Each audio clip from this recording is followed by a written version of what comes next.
Dans la vie, il y a des blessures qui, comme une lèpre, rongent l'âme dans la solitude, écrit l'Iranien Sadek Hedayat au début de son roman La chouette aveugle. Ce petit homme à lunettes rondes le savait mieux que quiconque.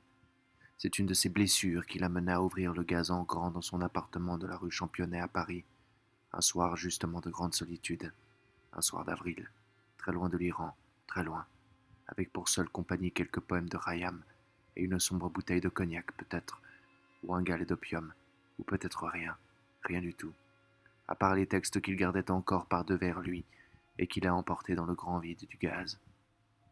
On ignore s'il laissa une lettre ou un signe autre que son roman La chouette aveugle, depuis longtemps achevé, et qui lui vaudra 2 ans après sa mort l'admiration d'intellectuels français qui n'avaient jamais rien lu de l'Iran. L'éditeur José Corti publiera La chouette aveugle peu après le rivage des Sirtes. Julien Gracq connaîtra le succès quand le gaz de la rue Championnet venait de faire son effet, l'an 1951, et dira que le rivage est le roman de toutes les pourritures nobles, comme celle qui venait d'achever de ronger Hedayat dans les terres du vin et du gaz. André Breton prendra parti pour les 2 hommes et leurs livres, trop tard pour sauver Hedayat de ses blessures, s'il avait pu être sauvé, si le mal n'était pas, très certainement, incurable. Le petit homme à épaisses lunettes rondes était dans l'exil comme en Iran, calme et discret, parlant bas. Son ironie et sa méchante tristesse lui valurent la censure, à moins que ce ne fût sa sympathie pour les fous et les ivrognes, peut-être même son admiration pour certains livres et certains poètes. Peut-être le censura-t-on parce qu'il tâtait un peu de l'opium et de la cocaïne, tout en se moquant des drogués, parce qu'il buvait seul, ou avait la tare de ne plus rien attendre de Dieu, pas même certains soirs de grande solitude, quand le gaz appelle. Peut-être parce qu'il était misérable, ou parce qu'il croyait raisonnablement à l'importance de ses écrits, ou qu'il n'y croyait pas, toute chose qui dérange. Toujours est-il que rue Championnet aucune plaque ne signale son passage, ni son départ. En Iran, aucun monument ne le rappelle, malgré le poids de l'histoire qui le rend incontournable, et le poids de sa mort, qui pèse encore sur ses compatriotes.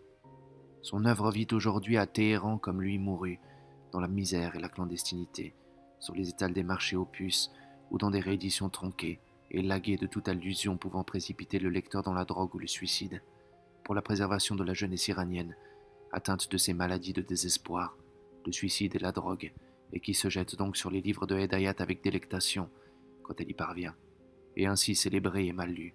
Il rejoint les grands noms qui l'entourent au Père-Lachaise, à 2 pas de Proust, aussi sobre dans l'éternité qu'il le fut dans la vie, aussi discret, sans fleurs tapageuses, et recevant peu de visites, depuis ce jour d'avril 1951, où il choisit le gaz et la rue Championnet pour mettre un terme à toute chose, rongé par une lèpre de l'âme, impérieuse et inguérissable.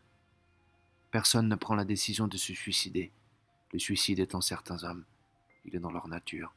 Hedayat écrit ces lignes à la fin des années 1920. Il les écrit avant de lire et de traduire Kafka, avant de présenter Khayyam. Son œuvre s'ouvre par la fin. Le premier recueil qu'il publie débute par enterrer vivant, Zembébé Gour, le suicide et la destruction, et décrit clairement les pensées, pensons-nous, de l'homme au moment où il s'abandonne au gaz 20 ans plus tard, se laissant somnoler doucement après avoir pris soin de détruire ses papiers et ses notes dans la minuscule cuisine envahie par l'insupportable parfum du printemps qui arrive.